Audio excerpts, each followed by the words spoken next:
আমরা অনেক কিছু জানি বা শিখি যেটা হয়তো একটা বয়সের পর যে আমার মনে হতে পারে যে এটা হয়তো আমার শিক্ষাটায় একটু ঘাটতি ছিল বা একটু ভুল ছিল। আমরা কিন্তু চাইলেই সেটা চেঞ্জ করতে পারি। এটা আমি অ্যাক্টর হিসেবে বলছি না যে আমার অ্যাক্টর হিসেবে কি করা উচিত। আমার কাছে মনে হয় যে একজন মানুষ হিসেবে মানুষের কৃতজ্ঞতা বোধটা থাকাটা ভীষণ জরুরি। কারণ আপনি যখন ভালো আছেন ভাইয়া, তখন আপনার সাথে আসলে অনেকেই থাকবে বা থাকে, যাদেরকে দিয়ে হয়তো আপনার শুরুটা বা যারা আপনাকে আসলে এমন একটা সময় পাশে ছিল, যাদের সেই পাশে থাকাটা ওই সময় আপনার খুব জরুরি দরকার ছিল। যেমন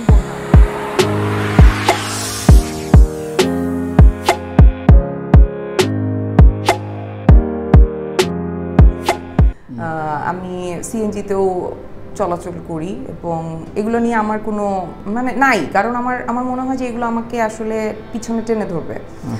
আর যে জিনিসটা আপনি বললেন যে সাংবাদিকদের সাথে আমার যে হৃদ্যতা, সেটা শুধু সাংবাদিক না, আপনি যদি একটু খোঁজ নেন, আপনি আমার আমি যাদের সাথে কাজ করেছি, আপনি আমার এরকম কখনো হয় নাই যে তারা আমাকে ফোন দিয়েছে বা টেক্সট করেছে আমি তাদেরকে রিপ্লাই করি নাই।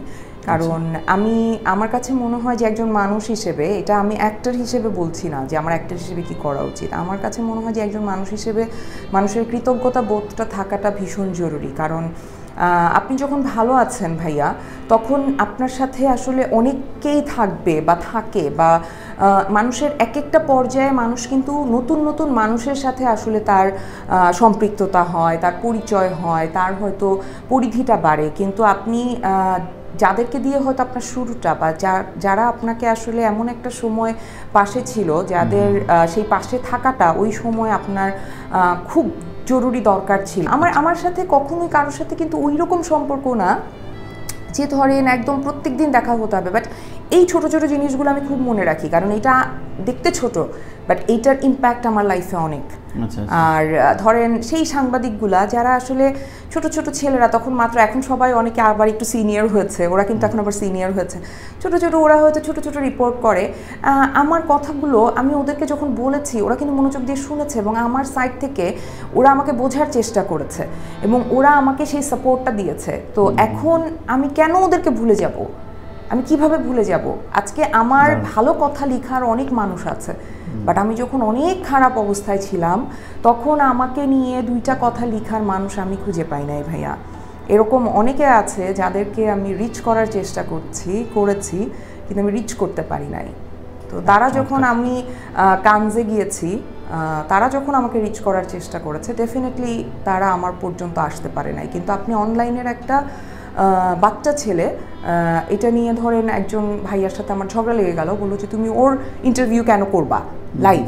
তো আমি বললাম ভাইয়া, কারণ হচ্ছে ওই মানুষটা যে আমার পাশে ওই সময় ছিল, আমি কেন এটা ভুলে যাব? সো এইটা আমার কাছে মনে হয় যে একজন মানুষ হিসেবে ভাইয়া, হ্যাঁ, এবং আমি সেটা শিখেছি। এটা অবশ্যই আমি আমার বাবা মার সাথে আমার অনেক কিছুতে দ্বিমত আছে, বাট আমি আমার বাবা মার কাছে অনেক গ্রেটফুল ভাইয়া। কারণ আমার বাবা ভীষণ সৎ একজন মানুষ ছিলেন, অফিসার, পানি উন্নয়ন বোর্ডে ছিলেন, ওনার নাম মোহাম্মদ আমিনুল হক। সো পানি উন্নয়ন বোর্ডে যারা আমার বাবার সমসাময়িক বা বস ছিলেন, জুনিয়র ছিলেন, সবাই আমার বাবাকে এক নামে চিনে, কারণ সে এত বেশি সৎ ছিলেন যে বছরের মাঝখানে তার পোস্টিং হতো এবং আমরা বছরের মাঝখানে স্কুল চেঞ্জ করে আরেক স্কুলে চলে যেতাম। হ্যাঁ, তো আমরা অনেক সাফার করেছি। বাট আমার বাবার নামটা শুনে যখন কেউ আমাকে বলে, ও তুমি আমিনুল হকের মেয়ে, ওই যে ভালো লাগাটা, ওই যে সম্মানটা আমি তার চোখে দেখি, আমার মনে হয় যে এটা অনেক জরুরি। সো আমার বাবা মা আমাকে আসলে ওই শিক্ষাটা দিয়েছে যে মানুষের সাথে কিভাবে আমি বিহেভ করব। ইভেন আমার এই যে আমি সময় মতো যাওয়ার যে প্র্যাকটিসটা, আমাকে বোম্বেতে সেটে এরকমও হতো যে সবাই হয়তো একই রাস্তা দিয়ে আমরা যাচ্ছি, কিন্তু আমি আগে চলে গেছি, ওরা একটু লেট হয়েছে কোনোভাবে, হয়তো দূরের একটা জায়গায়, তো আমাকে ওরা বলছে যে আজমেরি তুমি ক্যাসে কাট দিয়া, এগুলো আসলে বেসিক শিক্ষাটা ভাইয়া, হ্যাঁ, পারিবারিক শিক্ষাটা খুব দরকার। কিন্তু আমি আরেকটা জিনিস অ্যাড করতে চাই ভাইয়া, যে আমরা অনেক কিছু জানি বা শিখি যেটা হয়তো একটা বয়সের পর যে আমার মনে হতে পারে যে এটা হয়তো আমার শিক্ষাটায় একটু ঘাটতি ছিল বা একটু ভুল ছিল। আমরা কিন্তু চাইলেই সেটা চেঞ্জ করতে পারি। আমাদের মধ্যে না ওই গোড়ামিটা ধরে না রেখে যে আমি যা জানি সেটাই ঠিক, আমার কিন্তু জানার শেষ নাই ভাইয়া। একটা জিনিস কিন্তু আমি যা শিখে আসছি, আমি হয়তো ভুলই শিখে আসছি, তো আমি যখন একটা নতুন কিছু শেখার জন্য ওপেন থাকবো তখন লাইফ অনেক ইজি হবে। আসলে আমার মনে হয় না যে আমি এই প্রতিযোগিতা কখনো ফিল করেছি, সেটা মানে ধরেন শুধু মিডিয়াতে না, আমি যখন পড়াশোনাও করেছি, যেহেতু আমি মেডিকেলে পড়েছি এবং আমি ফার্স্ট ইয়ার ছিলাম, তো আমার মধ্যে আসলে কখনো এরকম মনে হয় নাই যে আমি আসলে আরেকজনের চাইতে ভালো হইতে চাই বা বেশি করতে চাই বা ছাপিয়ে যেতে চাই। আমি সবসময় ফিল করেছি, যেটা এখনও আমার সেই চর্চাটা আছে, সেটা হচ্ছে আমি প্রতিদিন নিজেকে ছাপিয়ে যেতে চাই। সো সেই ছাপানোর চেষ্টাটা চলছে। আমার কাছে মনে হয় যে এই কথাগুলো আসলে চেঞ্জ হওয়া দরকার।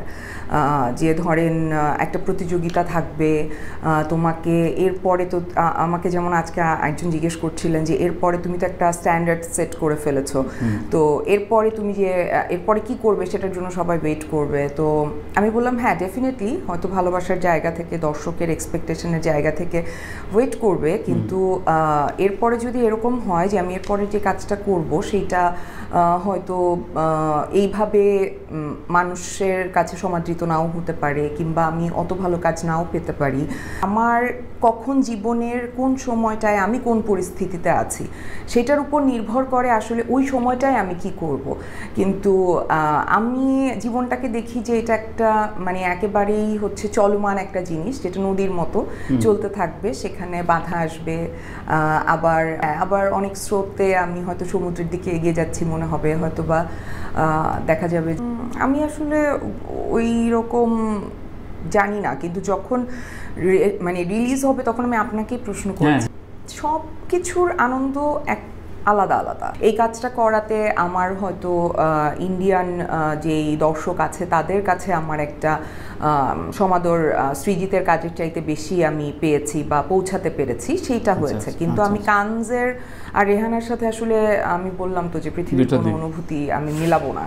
না না, এটা বিশাল স্যারও যখন আমার সাথে কাজ করতে করতে ওনার কাছেও মনে হয়েছে, এবং উনি বলেছেন এটা আমাকে যে আরও মানে ওনার কাছেও আমাদের কেমিস্ট্রিটা খুবই ইন্টারেস্টিং লেগেছে, এবং কিছু জিনিস যেটা স্ক্রিপ্টে আগে ছিল না সেটা উনি অ্যাডও করেছেন পরে, বিকজ ওনার কাছে মনে হয়েছে যে এটা মানে উনি তো খুবই মানে আমার কাছে আসলে ওনার সাথে কাজ করাটা, উনি তো মিউজিক ডিরেক্টর, সো আমার কাছে না পুরো জিনিসটা মনে হচ্ছে কি যে আমি একটা রিদমের মধ্যে আছি। এবং যখন আপনি দেখবেন অন স্ক্রিনও আমি অনেক মানুষের অনুভূতি তারা তো এক্সপ্রেস করেছে নানানভাবে, তো বেশিরভাগ মানুষই কিন্তু বলছে যে এটা দেখেই মনে হচ্ছে কি একটা মানে কবিতা বা একটা গান, মানে দেখেই একটা শান্তি মনে হচ্ছে যে একটা রিদম আছে, হ্যাঁ ওইটা লাগছে। সো এইটা মেবি বিশাল ভারদ্বাজ বলেই করা সম্ভব হয়েছে।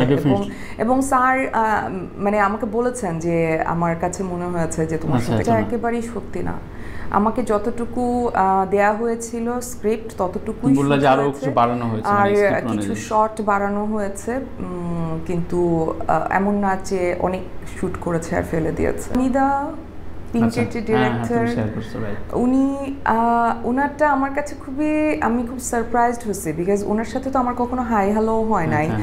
আমি ওনাকে চিনি, ডেফিনেটলি আমি ওনাকে চিনি, কিন্তু উনি যে আসলে আমাকে পার্সোনালি টেক্সট করবে, তারপর আমি তাদেরকে জিজ্ঞেস করেছি যে আমি কি একটা সোশ্যাল মিডিয়ায় শেয়ার করতে পারি, পরে উনি বলেছেন যে হ্যাঁ অবশ্যই। এবং মানে এইটা আমার জন্য একটা মানে চূড়ান্ত লেভেলের সারপ্রাইজ ছিল, বিকজ মানে হয় না যে আমি তো মানে ওনার ভক্ত ডেফিনেটলি, বাট এত বড় একজন মানুষ, মানে আমি আপনাকে বলছিলাম না যে আমার আসলে যত দিন যাচ্ছে শেখার জায়গাটা আমি বুঝছি যে আরও আসলে অনেক কিছু বাকি আছে শেখার। সো ওনার থেকেও কিন্তু আমি এটা শিখলাম যে ওনার জায়গায় থেকে উনি আমার মতো একটা ক্ষুদ্র অ্যাক্টরকে অ্যাপ্রিসিয়েট করার জন্য, উনি অ্যাপ্রিসিয়েট না করলেও কিছু আসতো যেত না, কিন্তু উনি ভালো লাগছে, উনি ভালো লাগা ওনার কাছেই রাখতে পারতেন, কিন্তু উনি যে আমাকে অ্যাপ্রিসিয়েটটা করেছেন, সো তখন কি হবে এটা কিন্তু আমি শিখলাম যে আমিও আরেকজনকে যখন আমি দেখব যে সে আমার অনেক জুনিয়র বাট অনেক ভালো করছে, তখন আমি তাকেও অ্যাপ্রিসিয়েট করতে শিখলাম যে এইটা করলে আমি যেরকম ভালো ফিল করেছি, কারণ আমার এত ভালো লেগেছে, আমার মনে হয়েছে যে আমি জানি যে আমি তো অনেক কাজ দেখি, অনেক কিছু দেখি, অনেক ভালো লাগে, বাট ওই যে তাগিদটা যে আচ্ছা আমি ওকে অ্যাপ্রিসিয়েট করি, এই অ্যাপ্রিসিয়েশনটা করার যে অভ্যাসটা সেটা তো আসলে অনেক কমে গেছে। সো সেই ক্ষেত্রে আমি অবশ্যই এটা ডেফিনেটলি আমি ওদের ফার্স্ট যে লিস্ট সেই লিস্টে আমি ছিলাম না, কারণ ওরা আরও অনেক আগে থেকেই বাংলাদেশের কাস্টিংয়ের জন্য মানে লিস্ট করেছে, অ্যাপ্রোচ করেছে এবং হয়তো প্রসেসও শুরু করেছে। আমি কিন্তু একদম লাস্টের দিকে যখন আমার কাঞ্জে আমার অনুরাগের সাথে ছবিটা নট রেফার করে,